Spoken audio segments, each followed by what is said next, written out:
Sly Media, which one on Mr. Sly Media right here. This right here is my quick review on the Guardians of the Galaxy Holiday Special.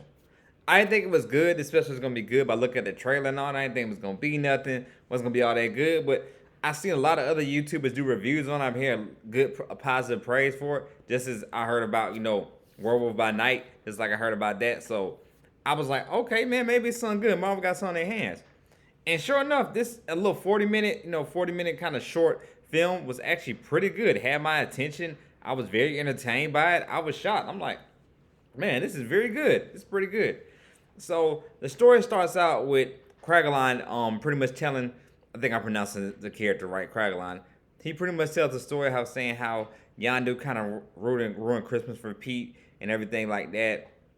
So he's telling him like Pete hasn't been in Christmas spirit since then, everything like that. But surely we do find it later on in the film that in this short film that actually that's not what happened with Yondu. That Cragaline getting the whole story right, but Mantis and Drax decide they don't come with the idea. Let's kidnap Kevin Bacon because we all know from watching the first Guardians of the Galaxy movie about Peter Quill's obsessed love for Kevin Bacon in Footloose. So it's like, oh yeah, he's a big fan of Kevin Bacon as an actor and everything like that. Mantis and Drax side, let's go to Earth and kidnap Kevin Bacon. Maybe that'll do something. We gotta do that. Let's go kidnap Kevin Bacon. So they decide they're gonna do that. So they decide they're gonna do that. It's very funny, very interesting. They run into some guys at a club, and run into a couple guys at a club and everything like that. They get drunk, get messed up, because they're asking around, at a bar, where does Kevin Bacon live? Where does he live?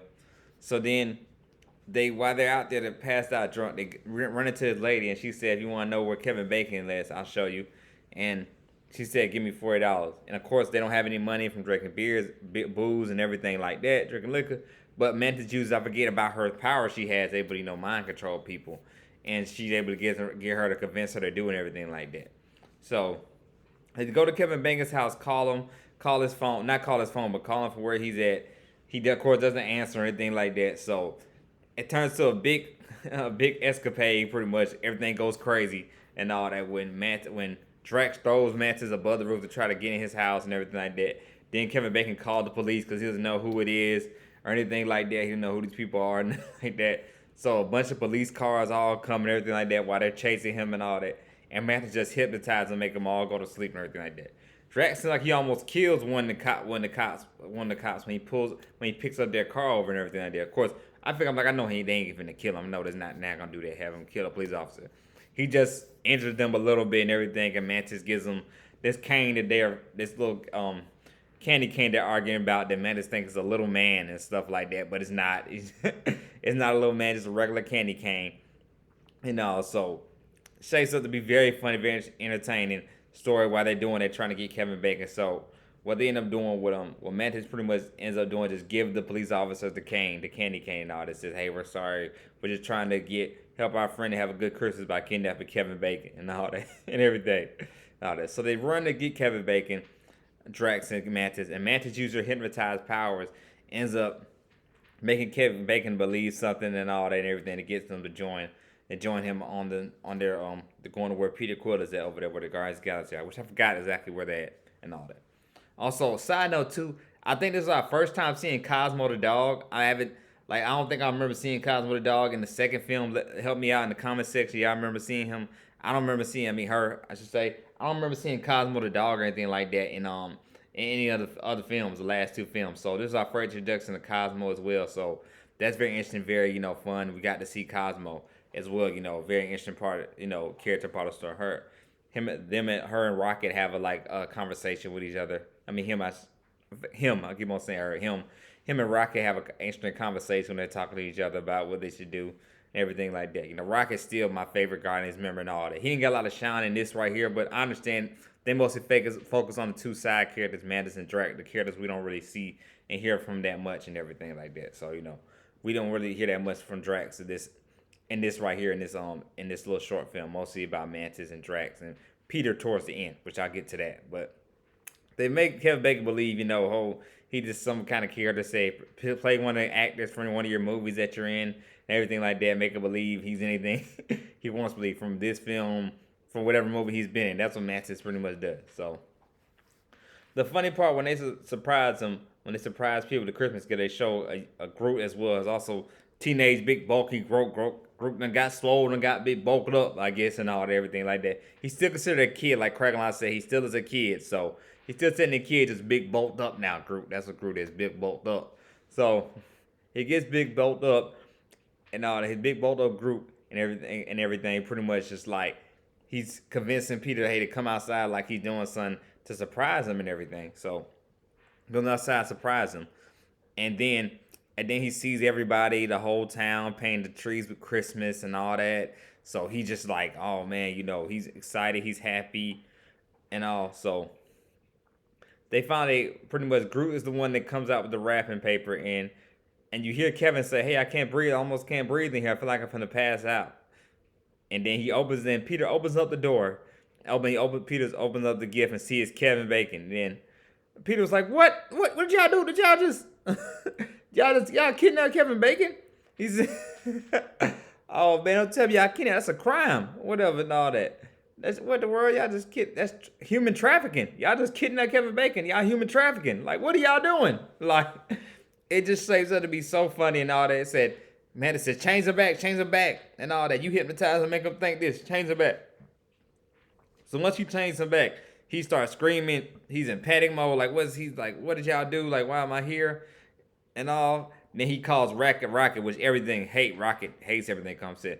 Why is that a talking raccoon talking? He's like, everybody know Rocket don't like about that when you call him a raccoon. But he was like, oh, no, I'm gonna kill that dude. The dude called me a raccoon. So he doesn't like that.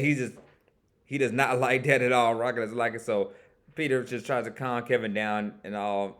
And Caroline just tell him, hey, we were trying to do some nice things for Peter. He didn't have a good Christmas, so we're trying to help him out and all that. So when Kevin hears the talk, him and Caroline talk, he see his wife call him. He's wondering why I got this good reception over here. I'm not on Earth and all. So once he calls his wife, he hears what Caroline has to say. He feels like, he says, hey, I'll be a little late for dinner. Hey, I'm finna bring them the Christmas spirit. So Kevin Bacon, which I didn't know he sings and does all of that. Pretty much has a nice voice actually as well. Like, Kevin ends up singing on the microphone, and like why this going on, why he's singing. Also as well, we see like them give each other gifts. The main thing that stuck out for me for most part, Nebula gives. I don't know how she got this, but Nebula gives Bucky's arm to Rocket. And Rocket says Bucky's arm. Nebula says Merry Christmas, jokingly, because Nebula, she went from this evil villain who we saw in the first episode of Guardians to Avengers Infinity War. We kind of Avengers Infinity War, and before that in Guardians of the Galaxy 2, where we kind of understand her a little bit more, understand where she come from, why she the way she is and all that. And so see her now being nice, being generous, give Rocket, Bucky's arm. It's just like, how did she get that? I'm curious to know about that, but that's what she got him, Bucky's arm. So takes it to be funny, like I said, entertained about all the gifts, and then even see like toys, not toys, but little like Play-Dohs they build of each other's character and all that with that as well. So yeah, like you just while Kevin Bacon seeking you hear about just all like you just pretty much see all of them just give each other gifts and hand each other gifts out. So shaped to be very fun, like I said, very entertaining special with that. All of them coming together for the holidays. Also as well, Peter said, why y'all did all this for me? Y'all did all this. And that's when, Mantis says, well, I'm kind of am technically your sister because Ego is my dad and that's your dad. So technically brother and sister. He was like, oh, that's the best Christmas gift ever. Because, Peter never grew up with any siblings or anything like that. So with just Ego and then Ego killing his mom and all that.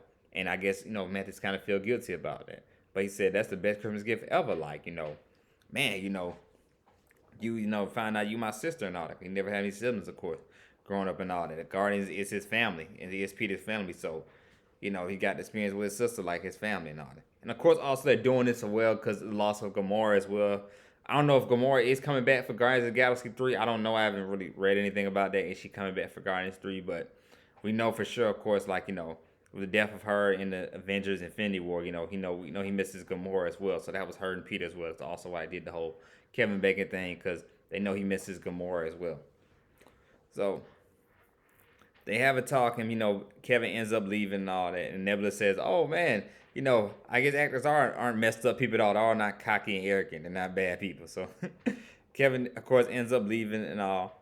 And when Peter actually tells Mantis the truth about, hey, really calculating to get the story all right together. Yondu was always like he pretend to be hard and stuff, but in the end, we saw in the cartoon. I like how they did a flashback of the cartoon with Yondu, and I'm glad we got to see Michael Rooker back, and not him, physically, but his voice, hear his voice back to do, for the flashback in the cartoon, because Michael Rooker's a cool dude. Met him one time at Dragon Con way back when 3 or 4 years ago. So very good scholar dude, but glad to see he's back as well, for do the voiceover part for Yondu.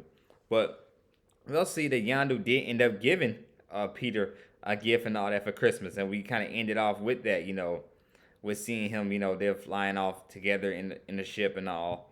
And Peter actually did get a gift from Yondu. That's why Peter was telling Mantis that correct me to get the story right about Yondu. Yondu really did have a Christmas spirit and got me something for Christmas.